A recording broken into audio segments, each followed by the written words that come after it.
This is for the nerds, this is for the brainiacs, this what we deserve. Go ahead and play it back, you ain't gonna touch me, you not gonna do nothing, you are not above me, I bet you wish you was me, I know it, I know. What is poppin', everybody, and welcome back to a special episode of the Only Friends podcast. Today, we're joined by my boy, Landy. Yeah. My man, Brian. And that motherfucking dude, Jaman Burton. My nigga. What is poppin', baby? What's going on, man? What's going on? How we doing? Chillin'? How's everybody's day? Good. We got Jaman in the building. Man, couldn't ask for more. Right, exactly. Yo, I was on Twitter this morning and I saw this Russell Wilson meme.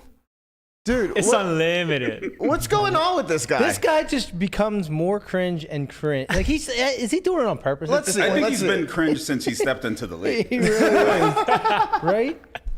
So, yeah, it's starting to get pretty bad. He decided to do. Oh yeah, we're gonna listen to this clip.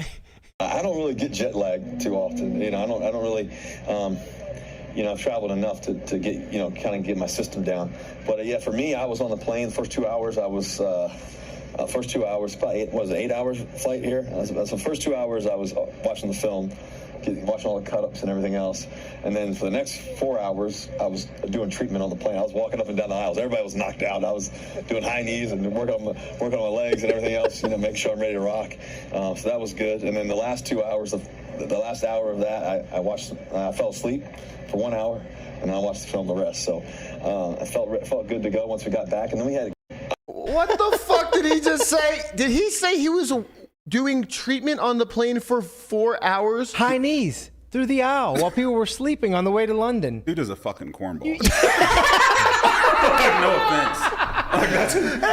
In my day, that wasn't a quarterback. You know what? Like my not issue, right? Issue is a big word. But when you do stuff like that, if you do it, you don't have to virtue signal and tell everyone else on the team. That's the worst part. Like has to make sure everyone knows that he was, working out the whole way to London. The worst part. How about the fucking 54 people on the plane? Yeah, Guapo, don't we have a live looking of that? Yeah, of those someone took footage with their phone. Here it is.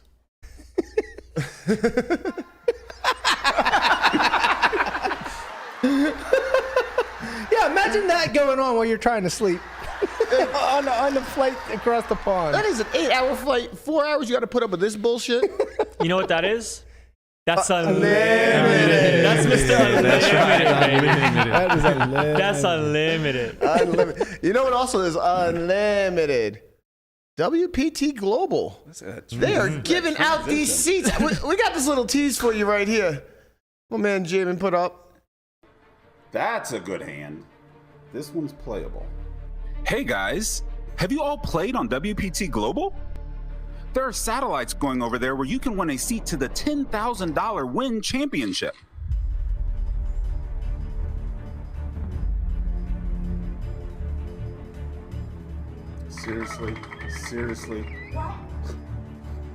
Seriously? Yes. That's a good hand.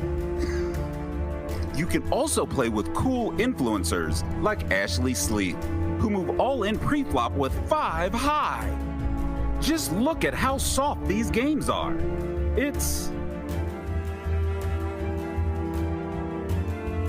Oh man. All right, good run, guys. Fun. We will try again next week. Oh man. She was in the hot tub show. Wow. She absolutely just flexed on you so hard. God, it was so painful. Man. And then people forget, like when I'm editing that to put that together, I gotta rewatch it over and over and over. It's just so painful. Some might say the pain is unlimited. Man, that shit was so good. I watched it. I was like, oh, that was fucking great. Yeah, aces all in pre, chop with 10-8 suited, ace queen all in pre, lose to 5-4 suited. My favorite part So of that brutal. entire thing was you getting good hands and then explaining that it's a good hand. Because I do the same thing when I'm Oh, streaming. this is a good hand. I'm like, oh, kings, that's a good hand. Because we're playing. Okay, so for those that don't know, WPT Global is giving away a ton of seats to the $10,000 Wynn championship. Yep. So in order to get one of these seats, there's multiple ways to get them. But every Sunday they run a tournament that literally has like 50, 60 people in it. And the top 8 get one of these seats. That's so sick. So it's like I said, they're just giving seats away, right? So I'm playing in this thing. I'm streaming it. I am not a tournament player. Like I play Major League cash games. So I'm streaming this thing, and we get down to like 9 left. Simple math. They're giving away 8 seats. There's 9 left. I just have to outlast one more person. I did that math all by myself. Did you? Yeah. You're a real scholar. Right. So then I look down at aces. I'm like, that's a good hand. Yeah. You know what I mean? This is, if there's a hand to wager all your betting orbs with, that would be one of them. This was Stone Bubble? Stone bubble. Damn. Chop with the aces. And then very next hand, ace queen, another premium hand. How many bigs did you have? 9. How many bigs did the rest of the field have? Like, where were you in stack? Oh, I was either last or second to last. Okay. Yeah. These were like no-brainers. Okay. Yeah. Got it. So yeah, it wasn't like I just was like punting ICM. It was just like, Sure. I need to find any ace to like get something in with their good No, kings. you don't need to find this. You most certainly don't. Anyway, yeah, that didn't work out for me. But good for you people out there that we'll be doing again this coming Sunday and the next 4 Sundays after. That is so dope. Yeah. Wow. 8 seats each time, right? 8 seats each time. And then there's also daily tournaments where they give out 1 seat to the winner. Oh, sweet. I played one of those last night. Berkey was in that field. Tom Wheaton was in that field. Okay. And those fields have, I think there were 14 runners. Wow. So I'm telling you, they're just And giving these away are seats. 550 buy-ins? The one last night was 550 buy. Yeah, 550 buy-ins. They're all 550 buy-ins. Okay. So, But winner gets a 12K package. That's Right. fucking awesome. so you played a 550 Yeah. with a 12K package for first, Yeah. where you played with 14 people, which meant it overlaid like 5K. Or 4K. Yeah. Yeah. Something like that. Yeah. Okay. And yeah, we just can't. I figured out what it is about tournament poker. Tell me. Oh, please tell us. Yeah. You have to get it in bad. Yes. I'm too focused on getting it in good. Because then you lose and then your feelings are hurt. Whereas if you get it in bad, if you lose, your feelings won't be hurt. But if you win, it's like, oh, I sucked out and then I made someone else feel It's bad. also a way to get on a big stack, right? Because it's so hard to get your money in someone with a bad hand to put it in. But if they have a really, really good hand, They're willing right, to. they'll put their money in. This is true. So then you just put it in with them and then just win the hand. So this coming Sunday, I'm flipping poker on its head. Let's go. It's coming. I'm taking all the charts and flipping them upside down. Let's fucking Let's go. go. So you're going to start folding aces. Don't worry about what I'm going to do. Just trying to see where your head's at. He's not going to fold the 5-4, that's for sure. Yeah, I'm not giving out all 5-4s my in there. strategy here. But, yeah. Is there a paywall? But are you even doing coaching for your new tournament strategy? No, not yet. Speaking about strategy, February 2nd to February 5th, we will be here for the Solve4Why Poker Out Loud Academy. You can go to academy.solve4why.io to get more information. There are 5 seats left. 5 seats now. So you're telling me that seats are limited. They are very limited and they are going fast. Let's go. 5 left. Once they're gone, then you just got to wait till we run another one, which will, who knows when. That's true. Better get in now. When was the last one? The last one was in September. Yeah. Yep. So I think it's a good time to up your game. Get in there. Get in. Grab a seat. That's right. Yeah. Today we were fortunate enough to get some meat sweats in. Ooh, I have get meat some sweats meat right now. I'm sweats right literally now. sweating right now. I might fall asleep. Our resident chef threw some pulled pork together for us. Can you please Yes, we did. talk us through this? Okay, so this is a pork shoulder, also known as a pork butt. It was smoked for 15 hours. Started last night around 7 o'clock and smoked it through the night. Just your classic barbecue rub on there, and as we can see, it's really dry and it's there's no flavor to it at all. I don't know if it's tender or not. Let's see. No, look, the bone just came right out. How about that? Man, this is so right, amazing. I love these subtle brags. Maybe it is a little tender. No, it was good. Did you guys? What'd you guys think? Man, that was so good. Absolutely amazing. Yep. Look at that sandwich. A little pickle. We got some baked beans too. The baked beans were fucking good. Yeah, incredible, man. I got these sweet heat baked beans and then added bacon, peppers and onions. You put jalapenos in there? No, because it already had some heat. Yeah, there was definitely a little spice. It's a sweet heat baked bean, so it already had that in there. Okay. So I was like, if I add more, it might be too hot. I don't know, what people's preferences are. And then threw that on the smoker for like 3 hours. Okay. I have a question. Yes. So why is the pork shoulder called a pork butt? So back in the exactly. So like people hear like, oh, it's a pork butt. They think it's the ass of the cow, or of the pig. Yeah. But actually, back in the day in Boston, they used to call it a Boston butt, because what they would do is they would put it in this container, and then the container was called the butt. So that's why. It's called a pork butt and not a pork shoulder. It is a pork shoulder, but they call it a pork butt. That's where it comes see. That does not make sense to me, but there's a lot of things in this world that don't make sense to me that I'm just going to have to live with. Especially in the English language. Yeah.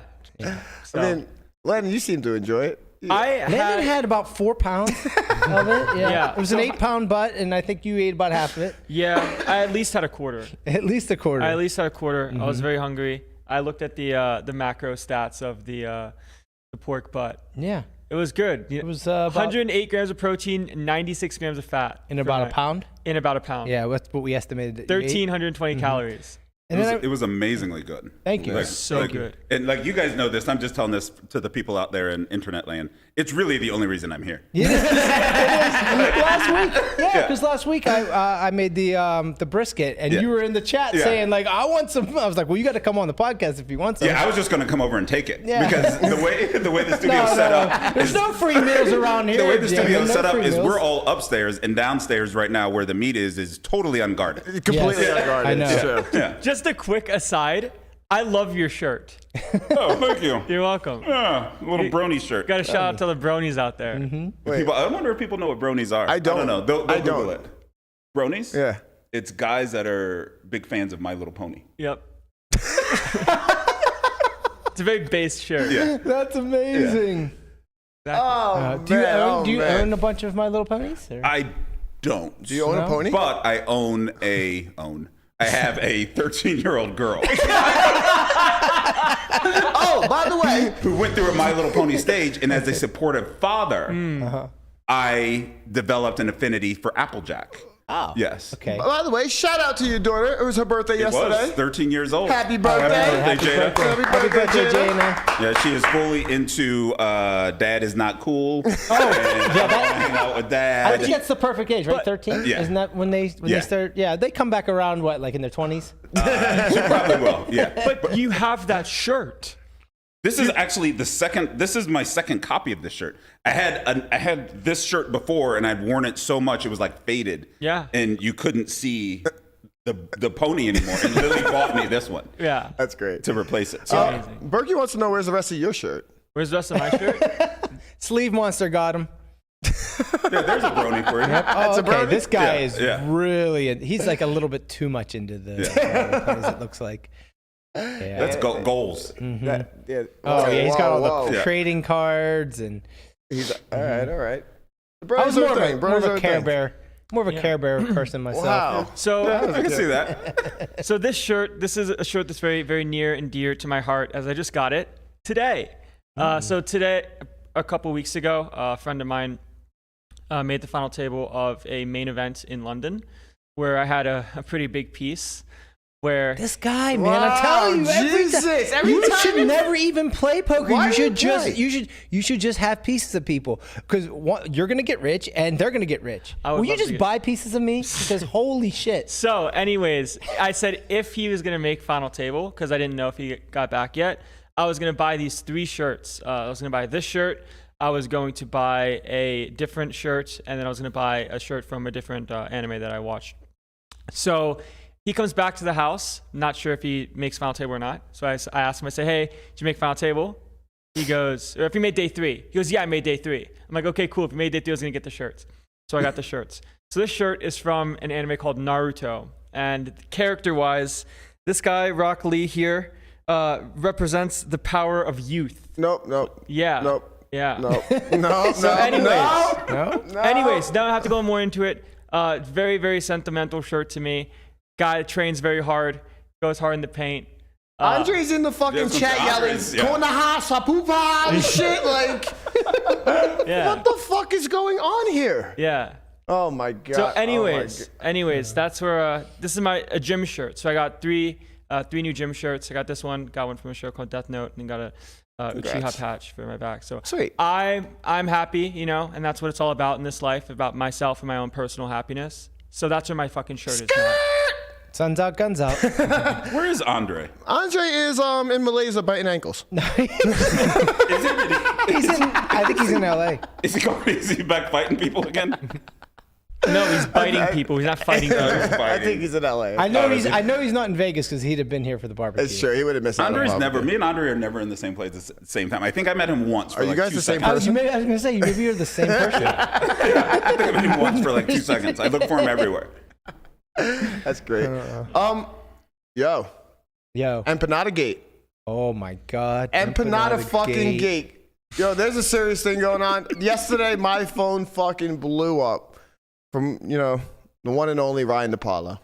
He sent me some text messages. In case you missed it, let's play this clip from yesterday, and I took the honor to blend it with Depaulo's. I dissect the empanadas and eat them I was over the watching sink. you do that today. It was I was upsetting. I was like, wow. It's a fucking crime what Landon does to At these that point, fucking empanadas. I just don't eat them. Like I'm either gonna eat the empanada the way it's supposed to be, the way it's meant to be, or I'm just not gonna eat it. What's an empanada? Cut his mic. Yeah. I stopped in my tracks at Walmart and took 10 minutes to try to make a short out of him just saying, "What's an empanada?" But I couldn't figure out how to use their I wanted the world needs to know how white this is not even a white. It's like what the fuck, what the fuck. Also, you're a great host. You're very good. Katie goes, you have to be so white to know what a pierogi is and somehow not know what an empanada is. Like the level of fucking white is like. Depaulo's not fucking happy with this shit. I feel like my name is Mbambu from. How do you know what a pierogi is not a fucking empanada? Like, and that was I don't want to get her name wrong. Katie. In Berkey's slight defense, they eat fucking Wiener Schnitzels or something like that? Where we come from, there's a lot more pierogies than there are empanadas. But I know what both of them are. What is different? What's different? I was waiting for that. What is different? So I think a pierogi is it's just like it's got it's sometimes cheese. Usually filled with potatoes or cheese, right? Yeah, and then it's not like deep fried or anything like that. It's just baked, I think, and then. But like, yeah, the empanadas is usually filled with some sort of protein and then deep fried and or apparently has like different spices and stuff to it. Apparently, we're Christians out. You can put anything you want. Oh, hey, Christian. What up? Oh, hey, look at you. Welcome to the studio, Chin. Yep. And it's glad to have you here, man. 2-5 was tough last night. Boy. all that rake you're paying. Yeah. I was paying hella rake. No, empanadas, yeah, you can put anything. Yeah. Look, yeah, in Dominican Republic, you pretty much go to the empanada stand, right? Sometimes there's a stand, and then they're gonna have a bunch of them that are made. But then sometimes you'd be like, "Oh, I want this," and then they'll like go to the back, do it, hit you with it, and then that's it. You're good. I didn't even know they were so closely related that there was like a debate about one being. You know what I mean? Like. They seem like there isn't. Totally We've never confused our stuff with the pierogi. No, there's no debate. Like, pierogies are like white people food. Yes, and right. Empanadas are like more Spanish food. I was trying to, because Berkey had no idea what an empanada was, so like I was trying to like relate it to him so he could try to understand, from his perspective. That's why I said feel pierogi. like y'all brought me in for this segment. We did. We're like stay inside. You gotta come in. We're about to talk about empanadas again. Hey, did you get any barbecue while you're downstairs? Nah, man, I rushed upstairs. Okay, it'll be down there for When you. you're late, you don't get barbecue till after the show. Listen, Come he's on. here. He's here. He'll have a nice pulled pork sandwich after the pod. You just have to beat me downstairs. That's right. Landon's definitely He gonna might eat eat it the all. rest I'm of gonna it. fly down from the second story here down to the couch downstairs and run. No, after the pod, we got to jump in the game, dude. We're going to play. We're gonna play. Right after the pod. You heard the man. I'm driving. It never ends. Can you guys go to the Wynn so you can drop me off? No one's going to the fucking Wynn. We're the only place that Bellagio. Yeah. So what happened at the Bellagio last night? What's going on? Nothing. I fucking woke up. I was in bed. I got a text message from Jaman. And he's like, yo, 1020 just popped off. And I'm looking at the time. I'm like, all right, if a 1020 popped off now. What time was it? Like 2:30? Yeah, it was late. And then I'm like, all right, I guess I'm getting out of bed. Because I'm like, I have to go. Like, this doesn't happen all the time. I get there, and I'm like, the floor is like, oh, it went down like 5 minutes ago. No. And I'm like, oh my God, bro. And Jaman had already warned me, like, yo, it's going down. And I'm like, all right, I'm already in the fucking car. Like, so I get there, it's already off, and I'm like, fuck, man. And then whatever, I set a fucking 5-10 game and just play because I'm already up. So I already got there, whatever. And then Jaman left. He left me there by myself. And he's like, I'll see you at the pod tomorrow, right? I'm like, yeah, I hope so. It's like, I left at like 3:30. You were just walking in, so I don't know what's going on, man. I had to get sleep. That is exactly what happened. So he basically set you up for failure. I mean, That's what you're saying. You're blaming James for what happened. No, the he game was was looking good. out. He was looking out Yeah. because the 1020 game got off, and then he was like, yo, this shit's going down. Fucking, yeah. Like, it was a good spot. Yeah. And then whatever, it deteriorated. I should have got there faster. I shouldn't have even, like, nothing. I should have not even changed. I should have got there. Like, why did I change clothes? Why did I, like, wash my face? No, none of that. Next time, you just get up immediately, clothes that you have on. Please brush your teeth. No. You just go. You put your card on the table, then you go to the bathroom, do whatever you need to do. But first, get in the game. Yeah. I've learned that. That will never happen again. I apologize to the Bellagio poker room. Should have just given me one of your cards. I could have just got you in the game and posted your blinds for you. Yeah. Got a good point. All right, I'm gonna do that next time. That shit was disappointing. But yeah, that's what happened. That's why I'm here now. The people want an update on your buying situation. Last time we spoke on it, you were down I'm to... up 0.5 buy-ins. Oh! Since the last update. Since I said I was down 2.5 buy-ins. So how did we get there? You got any... I just made nuts. Yeah, exactly. I got aces over kings versus some poor kid. You won poker the old-fashioned way. Just make hands. Yeah, and then I made a full house, and I think the dude had a straight. But I block bet the river. He ripped all in, and I was like, "Call." And he's, I called, and then I showed first because I was a nice guy. I was like, "I got the nuts." Must be nice just to like make hands. Just make hands. He's such a nice guy. Oh God, This shut must up! be nice. Most of the night, I'm just like, C bet, 3 bet, oh shit, 4 bet, fold. Okay, that's it. And then every now and then, like, oh shit, found the nut. Must be nice. Must be nice. Must be Oh, nice. nice. I'm on the come up. To what? I don't know. Somebody said shit on the come up. I agree. I'm on the come up. From what to Yo, what? who saw? I saw. Did we talk about Rampage already? No, I didn't even fucking remember Rampage. Yo, My God. that dude's on the come up for real. Oh, my man had a night last night. Oh my How did I God. forget that pre-production? You Look guys at all this. Look at stink. this. I come in. I tell you what to talk about. That's because you're on the come up. I'm on the come up. So Yeah, I talked to him briefly last night. I mean, I was sweating watching that hand. yeah, so Rampage played a 200K or 180K pot last night. 188. Yeah. 188K Come on, you round up for the pot guy. last Round night. up for the guy. 200. Yeah, all right. Rampage played a $200,000 pot last come night, on. where he got a set of eights in on 10-9. No, I'm sorry. 10-8-3. 10-8-3. was on it. He had a set of 8s versus Wesley's 10-9 of spades. Mm-hmm. So they had top pair and a flush draw. And they get it in. Backdoor straight draw. Don't forget to put that backdoor straight draw. And they get it in, and Rampage says one time. No. Wesley said one time. Yeah. Who do you think's going to say one time there? Right. The person with the most money. Yeah. I thought it was Rampage because Airball was offering him insurance or something like that. Yeah, that's because he didn't want to go one time. Yeah. Yeah, he's like, I'll buy your hand. I'll buy your hand. Yeah, Rampage said no to that. That's why I thought it was the other way. Rampage ain't dumb. Right. Didn't he say I'll buy your hand, and then the turn came clean. He's like I'll give you insurance, and he goes, oh maybe I'll take some insurance, but he didn't. He got the whole thing. Yeah, I was so nervous for a kid, like watching that. That's such a big moment in like your yearly result. That's fucking huge, man. He flopped a bunch of sets yesterday too. What do you think, bro? Christian? I fucking tuned in. Like every time I looked up, he had a set. It was like a set of 9s on 9-8-3, and then just like check raised flop and got peeled or whatever. And I'm just like, okay. Or then the next time he had a set of jacks versus ace queens, Wesley's ace queen on king jack 9. He had a set of 9s on 9 ace 4 turn king.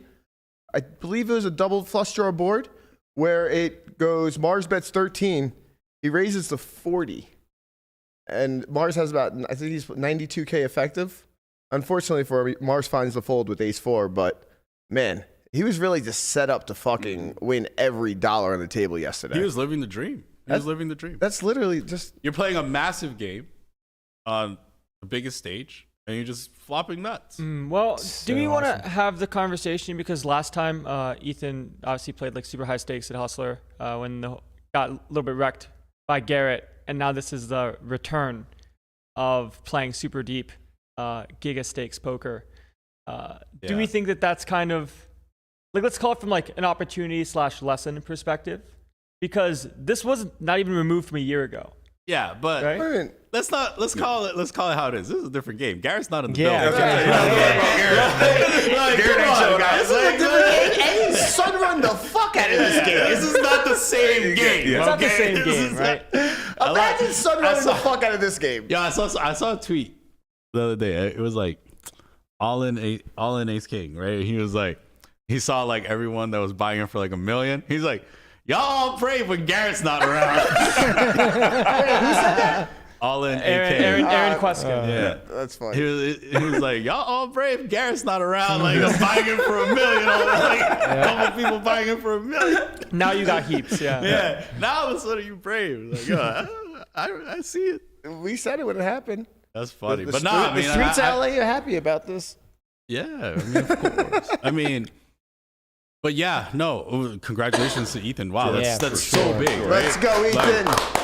Fucking crush it. And he does so much for the poker community, right? Like really he's putting out videos all the time, like, so it's one of those things where there has to be people following him from the jump. Yeah. Right? Mm-hmm. People that were there day one, him watching him play like 2-5 and shit. Yep. Right. And now he made vlogs from 1-3. From 1-3. He's vlogged like every session. He's still making 1-3 vlogs. Yeah. That's sick, dude. Now it's from a bankroll challenge perspective. Yeah. No, but that's so sick. Like you're 1-3. He's crushing and it, now man. You're playing like the biggest games. He's absolutely. That's he's respect. on the rise. That's respect. He's punting his fucking self to the top. There's hope for us all. There's hope for us all. I don't know, man. I mean, he's doing the damn thing. He's putting a lot of right, sure. no, but like people see that, right? People see that and they're like, "Wow, like I'm in the 1-3 streets, right?" They're thinking that, like, especially because it seems like he was. Maybe someday I can be on there winning 200K pots. I mean, it seems like he was in the 1-3 streets like a week 2 ago. years ago. like super. Like he went from 1-3 to winning bracelets to winning rings. Yeah, don't get me wrong. He's leveraged his platform. His progression has been faster than the he's had majority of the he's done very smart. It's assistance, like a little bit of assistance based on the platform, like He's leveraged his platform for very well, so he's crushing it. Speaking of Rampage, we are going to have Robin on tomorrow. Ooh, Mike Joseph. Yeah, Mike's gonna be on tomorrow. We're gonna have Mike Joseph come hang out with us tomorrow and kick it with us. I want to quickly. Look, Ethan knows I love him. He's hating. I'm not hating. He's hating. Go ahead. Talk your shit. Go ahead. He's like, I don't like the sizes that you picked on turn. No. Challenge him. Heads up. not about that. It's not about that, right? Heads up challenge 2. No, Give him go 6 ahead, big go buttons. ahead. I can feel it, bro. Yeah, I we can all feel know it it's from coming. here, We bro. all know it's coming. No, I just want to take the devil's advocate perspective of I love being on the good side now. let's say the shot take went poorly. How do you think the community then reacts to Ethan, let's say, loses 6 figures instead of wins that pod? We've seen it already. Yeah, he did that with Garrett. He already lost 6 Well, figures. this is a different game, right? He just keeps it moving. It doesn't matter. It doesn't matter how good he doesn't care. Like, he just keeps it moving. Like, yes, he cares, but like, all he does is just, pump out another vlog, move on to the next thing he does. He's fully aware of what the backlash is going to be if he doesn't do it. Yeah. I'm sure. I don't think there's much backlash for him. There isn't. Because what we're seeing, look, there's 2 schools of thought, right? There is, frankly, my school of thought, which I think it's crazy for him to be playing that big if he doesn't have millions of dollars. But then there's the other school of thought of like, look, he fires, and if he can replenish his bankroll in a reasonable amount of time, then what does it really matter? And he's young. And He's young enough where he doesn't have the responsibilities to, have to like pay for a bunch of shit. He's got a straight up respect. He's shooting. He's just out there shooting. Yeah. And I respect He's that. living Conrad's dream. He honestly is. I'm coming for it. Conrad's like, I like that. He's like, whatever I got, it's on the table. Let's go. I don't care how big the game is. Yeah, when I was younger, I was too risk adverse. I was more in the, I need millions of dollars to take No, that these happened type to shots. me. But I was way too risk adverse. 100%. 100%. Like, there were spots, like, I only started playing big, like, mostly when Berkey would push me. Like, yo, there's a good game. Or, like, blah, blah, blah. But, like, I was always like, nah, bro, I need like 100 buys to sit that game. You know what I'm saying? And it's like, no, you don't have to if it's a one-off type of thing, right? There's clearly a threshold, right? Because if you have 3 buy-ins and you're playing the game, like who knows what the buy-in situation is? There's clearly a number where if you have 1 buy-in, it's irresponsible because the risk of ruin is so high. Yeah. If you have 100 buy-ins, there's a ground where if you have 25, it's worth playing and taking the shot because the game's better. So clearly there's a number in between. This is the thing. Like, those metrics don't apply when the game is once in a blue, right? So these games that he's playing, or if let's say a 50-100 pops off at Bellagio, or 100-200 pops off at Bellagio, or Wynn, whatever, those games don't run every day. So talking about bankroll doesn't matter. It's just this one selective situation. Can you play this game? Because you're not sitting the game every day. It's not your game. It's not like your daily game, right? So there is no risk of ruin. It's just you're going to sit this game this one time, and if it goes well, it goes well, and if it doesn't, then you just like lose a lot of buy-ins for your normal stake, right? But if you're overrolled for your normal stake, then it doesn't really matter, right? Right. So it's just a matter of where you're at based off of your average buy-in, and then having rules for that if it goes bad, right? Correct. So you're going to have not stop loss, whatever, when it comes to responsibility, because clearly there's a standpoint of taking a shot and firing, but firing responsibly.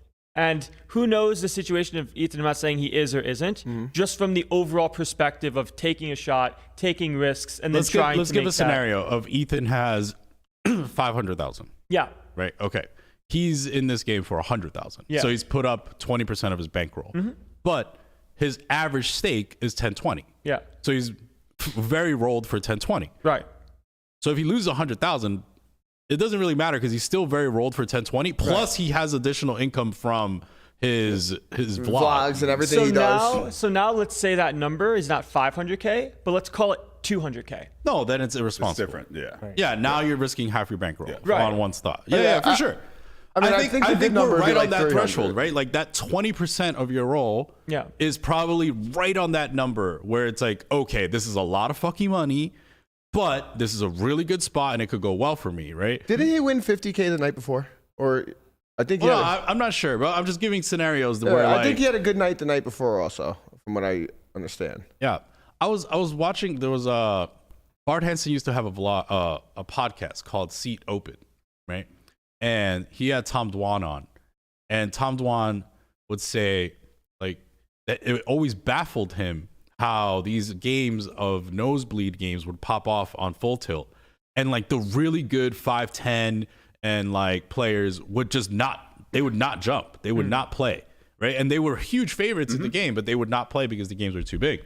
And then Durr went on to say, like, how he's lost like a third of his roll infinite times. Like he's like I've lost a third of my bankroll infinite times, but he also like made bunch of fucking money along the way, right?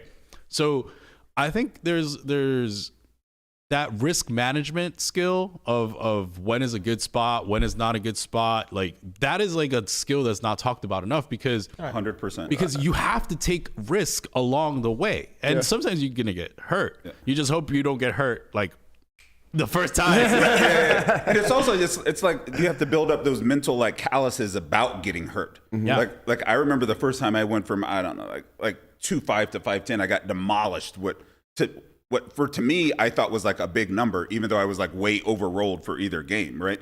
And it wasn't the financial part that hurt. It was like the ego part and like looking at my poker tracker and seeing that big number with a fucking comma in it. With a red line. I was like, oh my God, I lost a number with a comma in it. Like, You never want to see a number with 2 commas. 2 commas, two commas are bad. So it's like taking those punches a couple times where you're just like, all right, this is just gonna be how it is, and but it takes a little to get there, and even after you jump up, like it takes a second to even get comfortable in that game, even if you're better than the other players. Like recognizing what the bet sizes are, recognizing like the flow is different, like the feel is different. Everything's different. Everything's different. It's a new environment. It's a completely new environment.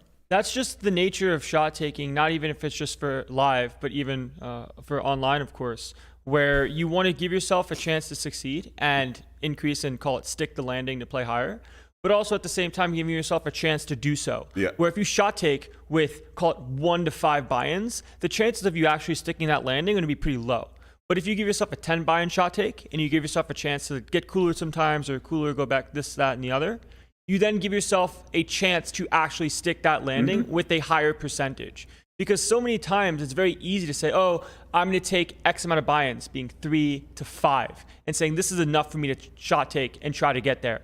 But sometimes that's just not enough, and then you just get wrecked, and now you move back and don't give yourself an actual chance. So there's clearly an in-between of giving yourself a chance to succeed, taking risks to leverage and move up, because once you stick that landing, your win rate can be lower at that stake, but you could still make more money. So you don't agree with the 1 buy-in shot take for 20% of your bankroll? I agree with the stance that in that situation, when you're massively overrolled for your average buy-in, there's clearly a opportunity to be taken.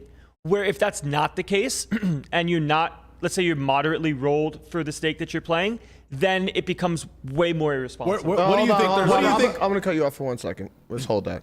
If you haven't already, please like, subscribe, join our community, show us some love, hit us up in the Discord, you know? Jamie wants to get his fingers wet. That could not be the right time to do that. Oh yeah, it's perfect time. It's always a good time. There's also other intangibles that you have to like factor in there, right? That are more like internal things. Like for instance, if I were to take my role and go and play in that game that Rampage played in, it's obvious I'm shot taking.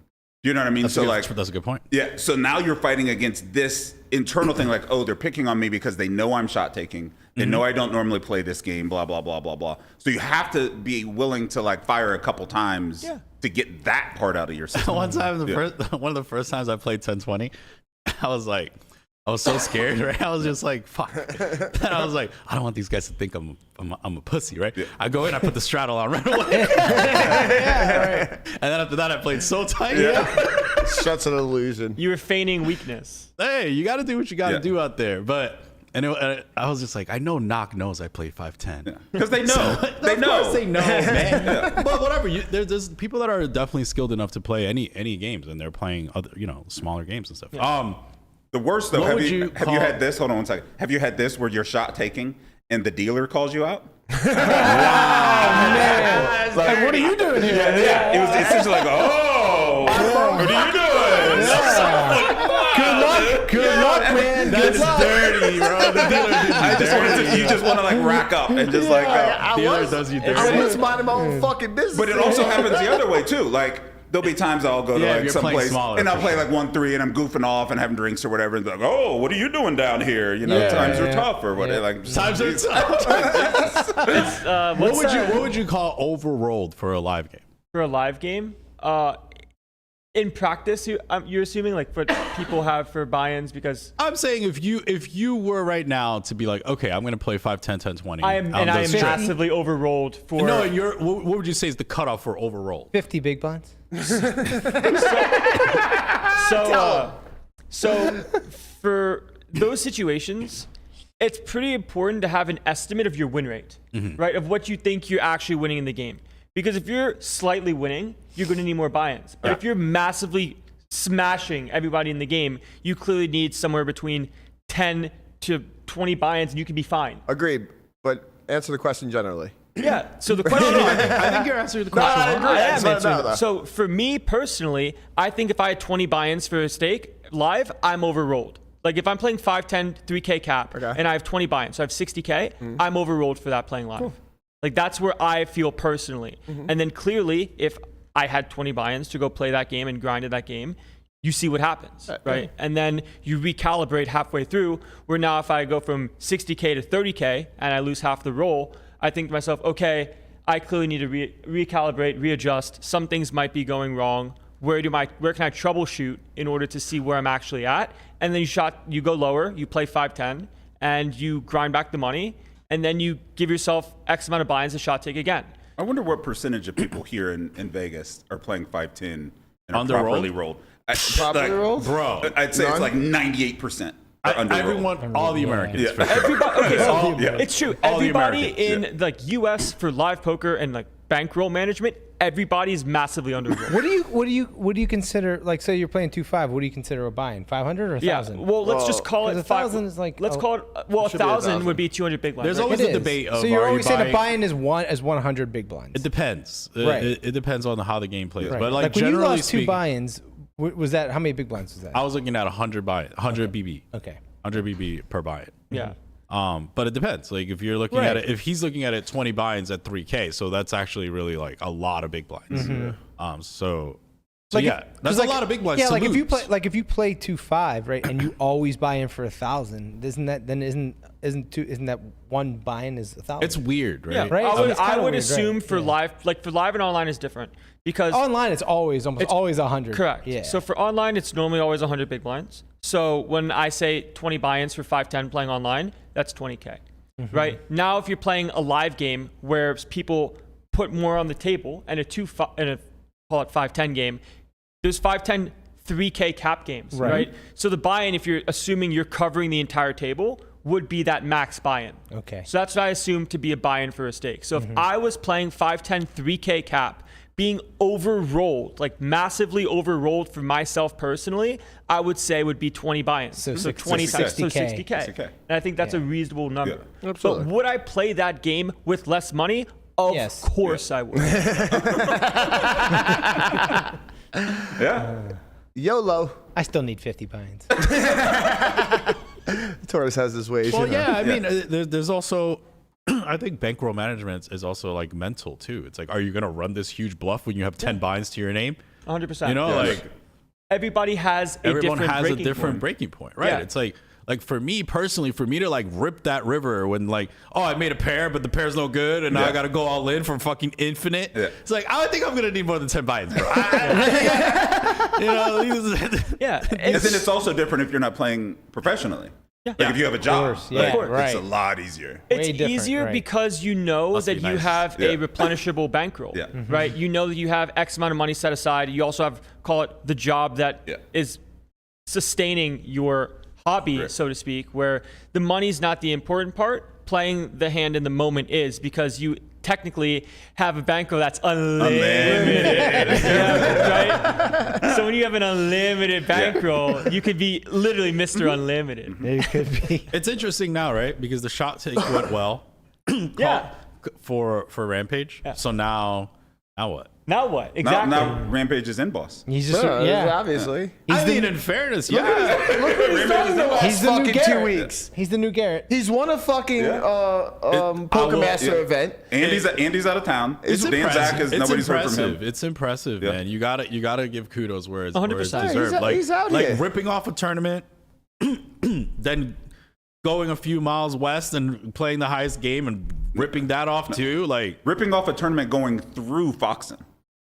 Yeah, that's tough. All right. Holy shit, he did win that 10K. Yeah, that's what I'm saying. Ethan fucking Yao. Yeah.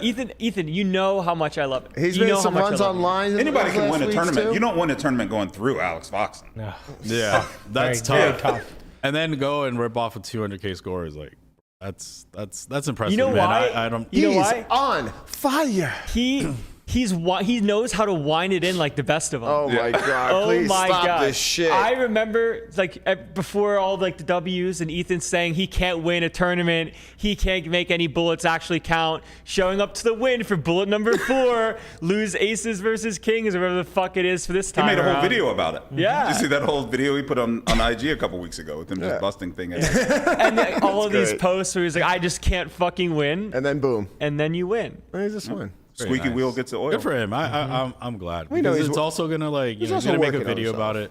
It's gonna great. make a video about it. We're all gonna watch it, and it's gonna be a good time. I'm not gonna watch. I got shit to do. But good job, Ethan. Speaking about making videos, I remember the last time you were on the podcast, we were talking about vasectomies.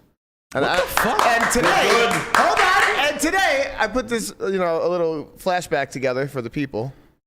Jamie wants to get his fingers Yeah. wet. He's buying action. You're gonna get your fingers wet in Phil's action or someone else. I'll just get my fingers wet in general. Both. Hedge. Must be nice. Yeah. Okay. Fair. I mean, I just had a vasectomy. That's pretty much all I can do. How was that? Really? How was your experience? For me, so far, so good. Are Like, you pro snip? Jamin, you're pro snip. Well, I am, so obviously. far, Of course so he's good. pro You snap. just haven't got anybody pregnant in the last week, or? No. I still have like 15 to 20 like live shots. Okay. He got his fingers wet. I think we just want an update, right? What's that update? You had 15 to 20 shots left, you said. I did. They're gone. All right. They're gone. They're gone. I went and got tested. None of my boys are swimming. We're good. We're clear. All right, clear and free. All right, let's go, JK. I don't know if I can clap to that though. Chin. what? We're raw. I mean, Say it with me. Say it with me. No, I'm not Raw. saying shit. That's crazy. I don't know if I could do that, man. I feel like part of me's gone. Yeah, the rubber part. That's pretty based. I don't know. Fucking love having Jamin here. Yeah, dude. It's the easiest. Relax, all right? Like the easiest surgery, everything. Like ever. Just lift the boys up, clip. Sew some I things just up. can't, man. You're They're just like- done. You sit on frozen peas for a day. And you don't lift heavy things. It's so great. It's so great. I mean, you don't lift heavy things. You can't go to the gym. Yeah, you don't go to the gym for a week or two. They can reverse that if they want, right? Nah, that Yeah. shit's gone. No. No. You can reverse it, reverse yeah. it. No, the boys like you still make the boys. Like they just They just like, can't get to where yeah they're they try- can't where just they're they trying can't to get go. to the exit. Yeah. They like swim around inside you. Oh, and then they just die. That makes more sense. Christian, Yeah, Christian. yeah, So yeah. the boys are back in town. They're not out of town. Wait, hold on. So this is something that every male should get done when they turn 18 years old. No. 18. 18 and then get it reversed when they turn like 30. I mean, the reverse isn't. I don't think it's like 100%. It's like 10 to 15 grand, and my Yeah. my urologist said it was like. Well, I had it done like 20 years ago, but You too. I mean, walk out in the streets. yeah, but it's There's not. not enough testosterone in this bitch right now. It's definitely not 100%. Still produce testosterone. Yeah, it's still hinder like- the I know, testosterone. man. It's a joke, Brian. Hold on, what are you saying, Guapo? I was gonna say it's not 100% that you can get everything going back again. Yeah. And my insurance covered it, but to get it reversed, it's considered. How do you? Cosmetic? Okay, wait. Yeah, Time not out. cosmetic, but there is a name for it. I just What do don't you know. tell the insurance company? Like, listen, Elective. I am Elective, fucking yeah, all correct. these women, and I would not like to have a child. Is that what you told them? Sold. All right, we got you. What? It's not that expensive of a procedure. You want to get your friends to do it too? Refer a friend. Refer a friend, 15% off. Yeah. It's Use promo code Jamin can't have kids. All right, for the pod, we're all gonna do it. Yeah, No, get- we're not. We're all gonna No, do it. you guys Yeah, should. Like you might get like a I group can't, man. rate. I can't. I'm thinking of myself even at 50. Like I can't do it. Like I just can't. I'll just have a kid. I Fuck honestly it. think, it might be part of a good government program for Government everybody in the Midwest to get it done at 18. The Why the Midwest. Midwest? Yo, you. What is this? Bro, all I know is if Conrad wants one, he can use code SNIP for 25% off. Put it on the tab. I can get you. I'll hook you up with my guy. My guy was good.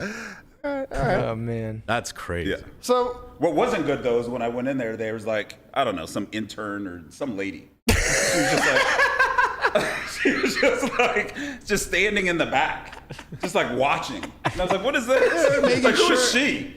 No, they probably need 2 people in there. you didn't know she was paying for that, right? No, she was just like standing there, and he was just like doing his thing, and I was like, in my head, you know, like, guys, I'm just like, I hope she doesn't think that this is like me. Yeah, you definitely get a little nervous in there. I was like, I hope she doesn't think this is me at like full power. I'm pretty sure that's the Yo, we're doctor's all sign. so fucking like egotistical fucking assholes, right? Like every single time, I remember like when I was 18 and shit, going to the doctor and like they do that and they have to check you or whatever, and I'm like, come on, man. Like, and like the female nurse is there, you're like, she probably likes me. Like she's like, what are you talking about, dude? What are you talking about? Like she don't like you. You're a fucking 18-year-old dweeb, bro. Get the fuck out of here. Like, Yo, those offices are super cold too. Oh man. You're set up for failure. you're set up for massive failure. But no, good times. We're all good. That shit's clean funny, bill bro. of health. that's good. Good to hear. You know, Happy for we, you. we had to get an update on that. We needed to love find that. out. The people wanted Love to that for know. me. I love that. I love that for you. I'll show you some love later. Yo, Too what's kind. up with these 2 seats? Whoever's in these 2 seats, there's some shit going on. It's the lighting. It's the lighting. It's the lighting. You got the perfect view. That's what it is. Okay. All right. I understand what's going on here. So, going into your vlogs and shit, let's talk about them. Let's talk about them. I was looking at them, and man, from the start of your start of making vlogs, which is how long ago? 2018, 17. We were watching your Damn, vlogs we're talking about before 5 we years knew ago? you. Before we knew you, we were watching your vlogs on the big TV in the living room at the house. Yeah. Like, it was one of our favorite vlogs. Mostly because you called people. Wait, what did you call those Aria people? Tryhards. Yeah. He was calling Aria tryhards. So fucking hard they Made me are. laugh so much, bro. There was like a good month everybody was walking around the fucking house talking about these fucking tryhards. They tried so hard at Ari. Like you couldn't just have fun and play. Like they were just.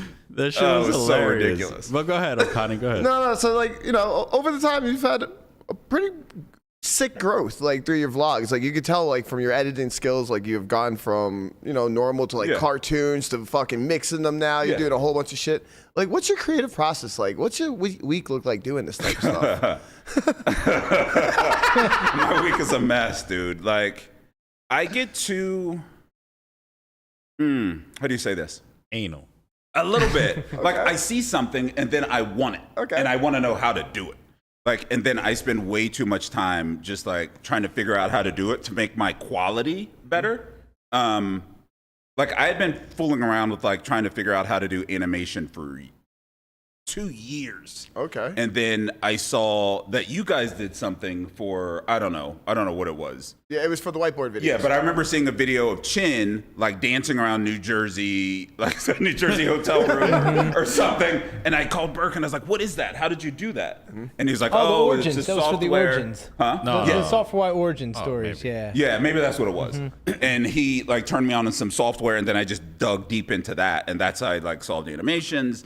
And then I'll just be watching other YouTube channels and see things that Peter McKinnon's doing or Casey Neistat, and I'm like, how do they do that? And I just start digging deep into those things because there's just so many. I don't know, so many just kind of run of the mill. And especially in this space, just Talk so your many, shit. Talk your shit. You're allowed to talk your shit. Go. I want you to talk your shit. Go. Hey, it's Tom. I'm at the Gardens, and I'm playing 2-5, and I have Ace Queen, and it's just Look him up, who Connie. gives a fuck? I don't care. Tom from the Gardens. Shout out to Tom from the Gardens out there. Yeah, you know what I mean? Hi, it's Susie, and I'm at Seminole Hard Rock, and I just raised with 7.5 student. I'm like, who the fuck are you? I don't care. Yeah. There's I need more personality. Like I want to put more personality in mine. I want more creativity in mine. I want Build a character. Like, a character. Yeah. Like I want me to come through. I don't. And again, I'm just doing this for me because I really don't care how you play Ace Queen. Like it's just not my thing. Right. Yeah. Do you know what I mean? Like Tell me how you feel. my thing is like I want something that even I as a creator would look back on and watch. Like sometimes I go back and watch vlogs that I created in like 2018 and like relive that day with the people I was with and blah blah blah. Like there was a vlog I made when I was here and like you guys were having a party. It was actually the first time I met you, Chin. And it was just like, oh yeah, I remember that day. Yeah. Like I remember the whole day. So I end up creating most of my vlogs like 70% for me. Yeah, it's a personal journal. Yeah. And so, and that being said, I don't get into all, I don't even know if I want to go through. No, you got it. We're kind of like a no filter podcast. Have you noticed? I don't want to, okay. So I don't get into a lot of the like, analytic digging that I'm not saying you should do it or you shouldn't do it. I'm just saying I don't do it. Like that's not your style. When you see my sub counts and my views, that shit's all organic, right? You're not farming for these. I'm not farming for them. It's just like I'll post a story on IG, I'll post something on Twitter, and like that's that. There are viable strategies, and I am not like poo-pooing on anybody that's using this because I know. Right, a few people do. It happens. Yeah. Like I don't buy subs. I don't buy views. Oh, talk your shit. I don't do any of that. Like, I know people that do, and hey, like do your thing. Like because it is a strategy. Is that you have more people are likely to. Yeah, you get more social proof, right? Yeah. So like if I go out and I spend, I'll just throw numbers up there. I'm just making these up off the top of my head. If I spend $50,000 to buy, 70 more thousand subs, okay, right, and however many more views, right, then I can turn and say, look, my channel has now 120,000 subscribers. I can take that to the WPTs and the WSOPs and the different businesses and say, look at my channel, look at all this social proof that I have that my channel is popping. And then I could recoup that $50,000 that I spent on the back end. For sure. Right? It's definitely a strategy, and some people employ that strategy. And I'm not. You want people to watch you because they like what you're doing. You want them to follow you because of that. I don't really care. He just doesn't care. Yeah, I just don't. I don't care. Right. But like.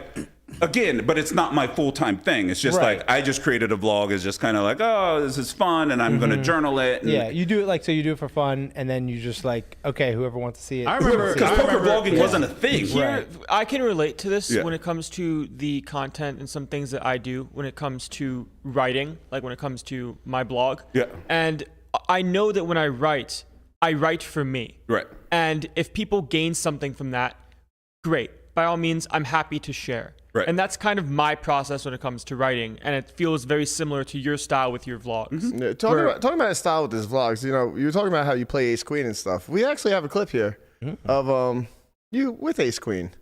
Oh God. Precipitously.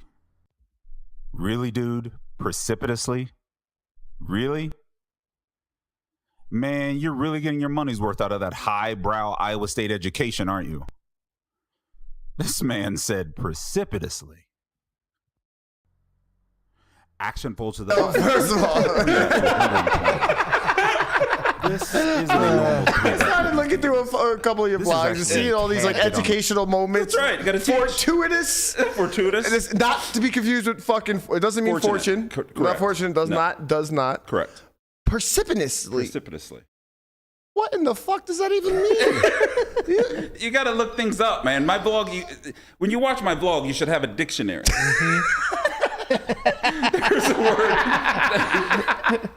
There's a word I used in one. What was the word I used in like the last one? Malapropism. What? What? You got to look it up. I heard of the other I'm ones. trying to make you smarter. And the winner. Can you look these up as your? Can you say that one more time? Malapropism. The winner of the Scripps National Spelling Bee, Jaman Burton. No, I actually came in second. Did you win? Not in the national spelling bee. I came in second in my school spelling bee. I lost on the word comedian. Comedian. Yeah, because I spelled comedian. And it's like, I didn't spell the feminine version. You did E-N-N-E? Yeah. I'll never forget that. I was in that. fifth graders. There we go. Here we go. Brush. Malapropism. Read what that means. The mistaken use of a word in place of a similar sounding one, often with unintentionally amusing effect. As in, for example, dance a flamingo. What in the fuck did I just read? A flamenco is a dance. Yeah. So if you say flamingo, it's the wrong word because it's flamenco. Right. Flamenco is a dance? Flamenco. I remember like when you and I first started chatting, like you would tell me that you actually started doing the vlogs in part to kind of showcase your journey to your daughter. Correct, 100%. Oh, awesome. So a lot of it, and especially in the very, very beginning, because you have to remember, like in the beginning, there was Trooper, there was Nimi, there was Brad. Brad was all hand histories. Like Brad was just like, hi, I played this hand and this hand, this hand. Okay, bye. Like, but Nimi had like, this is Vegas and this is the art district and this is blah. And Trooper was just like walking around town. That was it. Like they were the big three. That was it. And then like later on after that, like Johnny Vibes kind of showed up on the scene. And then there was like 4 or 5 of us. But my thing was just like, I'm going to go to Vegas for the World Series.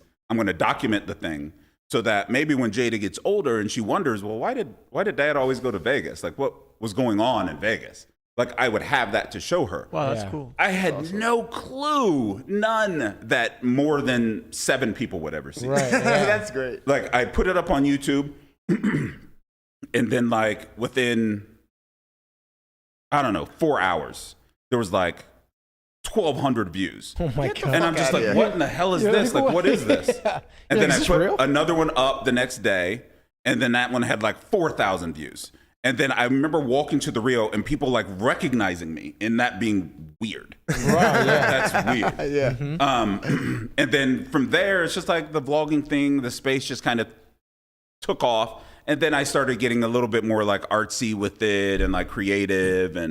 But still at the heart of it, it was never, oh, I'm going to do this and get a sponsorship and I'm going to meet Negranu. And like, it was never... So it's the Drawing Dead vlog. Correct. And so why is it that name? Like how'd you come up with that? I was, especially back then, a big fan of The Walking Dead, both the comic book and the TV show. So that's why my opening theme song is basically like a remix of the Walking Dead theme song, and the Drawing Dead just fit in the name. Perfect. Fit in. Nice. Yeah. Right. So Where's the space now? Like where? Like because I watch some vlogs. I watch yours. I watch Caitlin. I watch, sporadically other people. So where is it at now? I feel like it's so saturated. I'm not really sure who to watch. I think it's saturated with people that.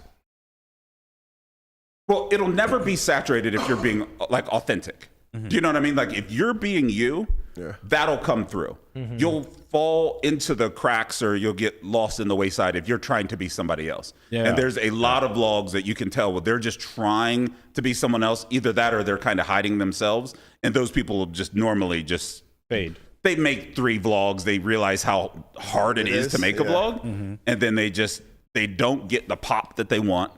And they don't get the clout that they're chasing.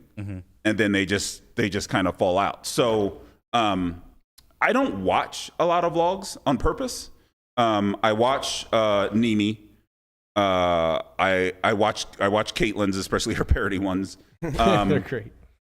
And that's about it. But the reason I don't watch vlogs isn't because I don't like the vloggers. It's because I don't want to be influenced by what they're doing. Right. Do you know what I mean? Like You want to keep it yourself. yeah, I want to keep myself pure, whatever. Because I don't want to see somebody doing something and then me like subconsciously do it. Right. Do you know what I'm saying? Yeah. Like, I watch Slow Poker because his is just completely different than the norm. Which one was this? Slow Poker? Slow It's the Poker. guy that played on Hustler, I believe, the other day. Yeah, Yeah. he was on Hustler I a haven't couple watched weeks this ago. yet. Okay. But his vlogs are totally different than everybody else's. I've never seen them. What are they like? Just like Depaulo's. Like Depaulo's different. You know what I mean? Like, but you can tell when you're watching Depaulo, like that's fucking him. That's the guy. Yeah. Like he's not putting on an act. No. You know what I mean? Like Apollo's a sick fuck. yeah. Like I couldn't do Depaulo's. Like I couldn't. But that's the beauty of it, Yes. right? When you have any sort of creative platform, right? One of the things that is valuable is that it cannot be recreated if you are yourself. Correct. That's the beauty of Correct. authenticity. Right. It's like no one can host a show like Conrad can host a show because he is going to host a show the way he hosts a show. Correct. So you try to do Conrad's laugh, you're going to look like an idiot. Right. Unless you're Caitlyn. Caitlyn can do it. Caitlyn can do it. Caitlyn got my laugh.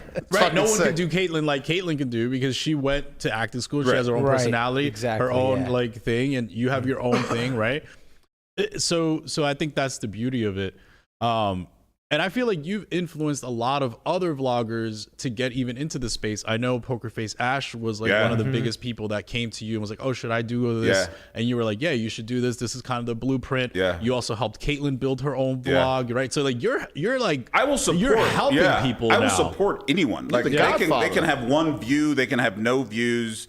There's another friend of ours, this woman named Stephanie Baker, who's getting ready to drop vlogs soon, and I'm just like, go for it. If you need my help, I'll help you edit. Like I said the same thing to Casey Mills. I was like, I'll help you edit, whatever, get you off the ground, blah blah blah. But just bring you. Yeah. Do you know what I mean? Like, don't come out in your vlog and try to be something that you're not. Try to be Joey. Let's get locked in, Legion, blah blah. Like that's not you. Like, Right. No, it's true. Yeah. It's true. It's true. It's That's a lot of people try to follow the Brad Owen formula, right? They're like, oh, this is an easy formula to replicate.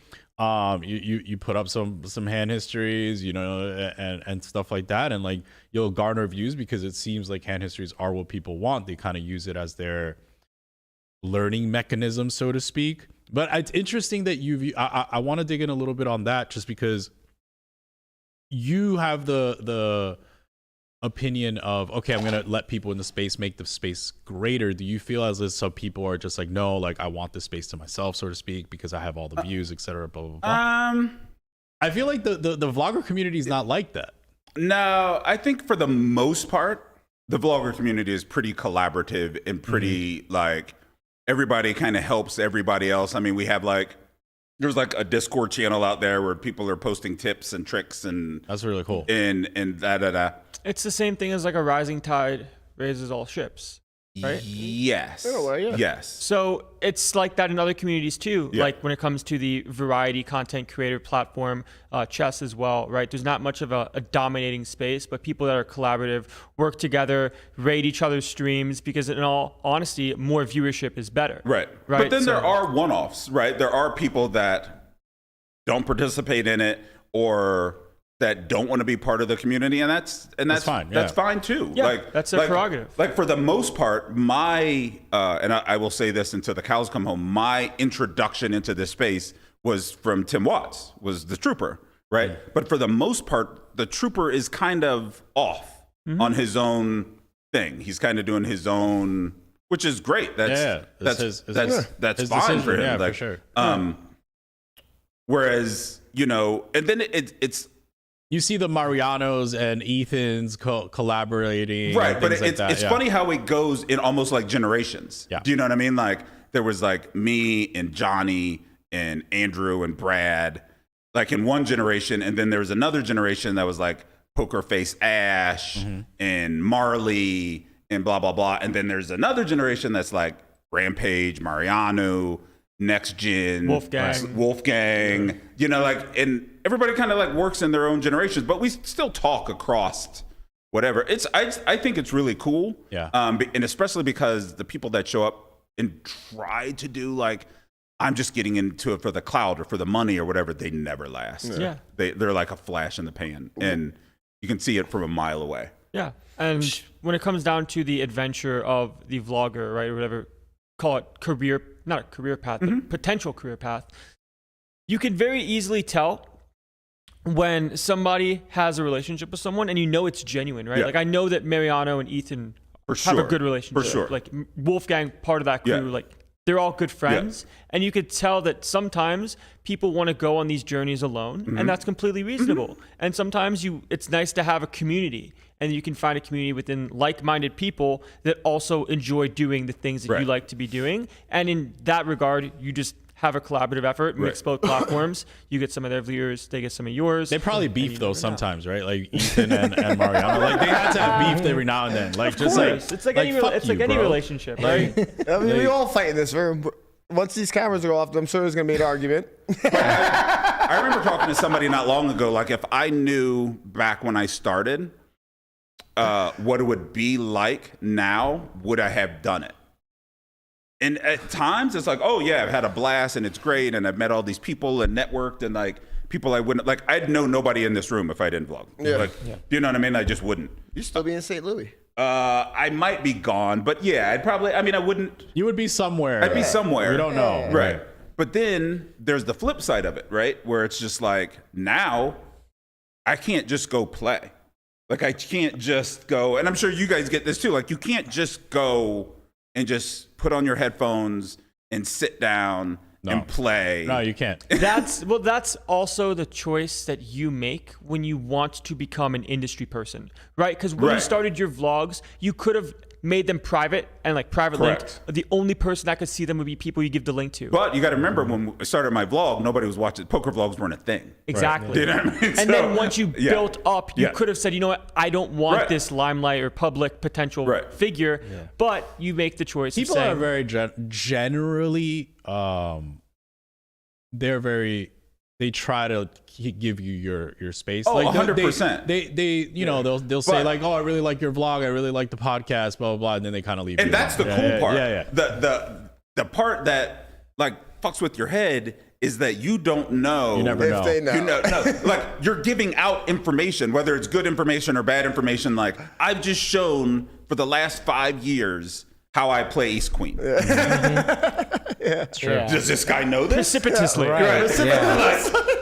No, you play entire sessions with people that you don't know they know you. Yeah. And then like the session's over, they're like, oh, really like your work. Thanks, guy. We've been here 8 hours. It's okay. It's great. I love the people that say, are you, what's your name? Are you this guy Conrad? And I'm just like, no, my name's Peter. Like, there's another person that looks like me. Bro, My name's Deez. You ain't fooling nobody. You start laughing, you ain't fooling nobody, bro. I try not to laugh. I try to hold it. Obviously, you give up some EV from the pure poker player perspective, right? Because it's better if people don't know you, don't know any sort of inclination of your strategy, how much you actually do betting in the first place, this, that, whatever.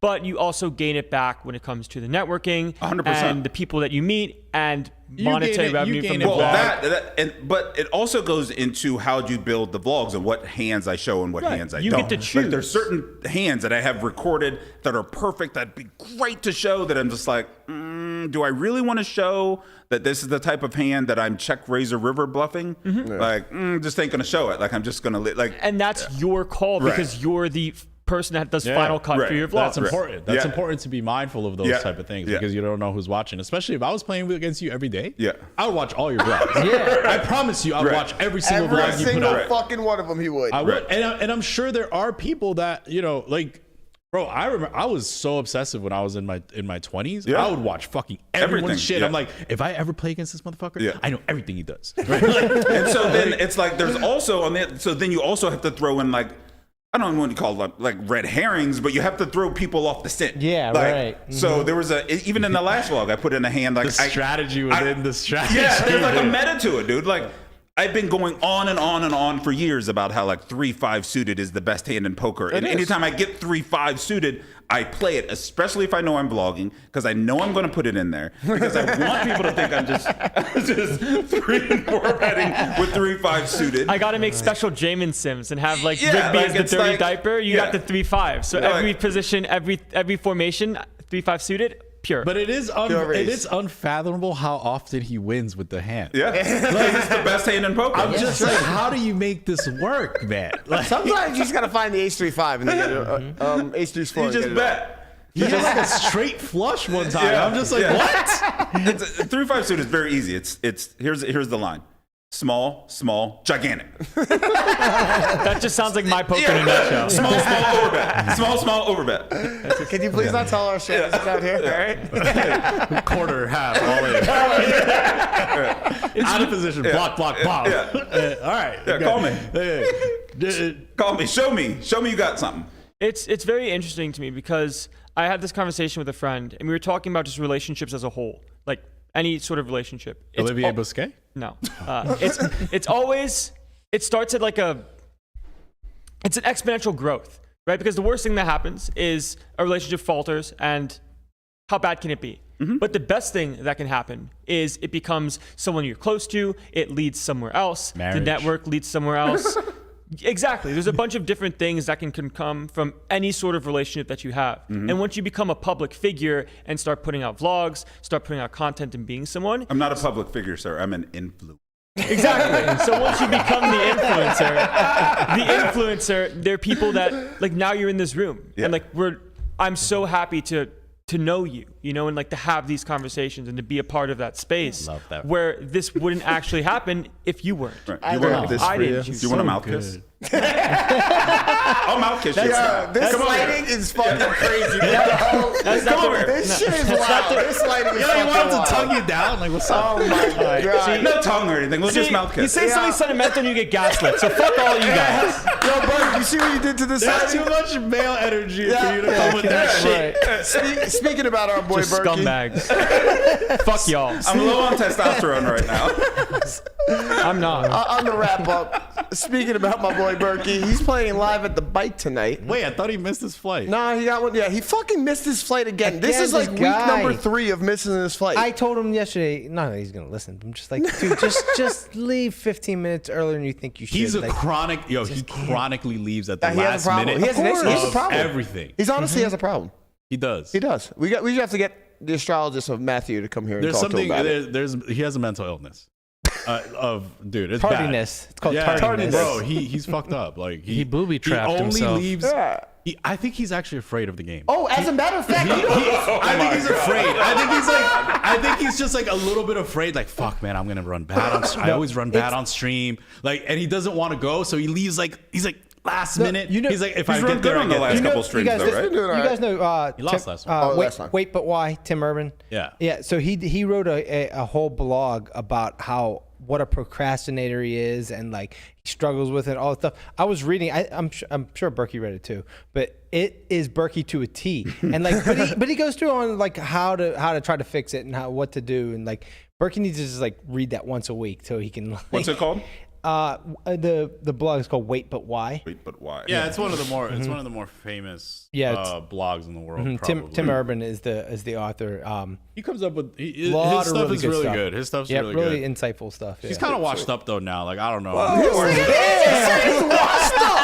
My man said he just made one of the most popular blogs in the world out there, but he's kind of washed up now. My God. He speaks for himself, Tim. If you're watching, but you're not. I just like talking shit, man. Like leave me alone. Like Talking about talking his shit. stuff was good like 4 years ago. I haven't seen it since. He's probably washed. Talking about talking shit. I'm having a little watch party on my little Twitch to.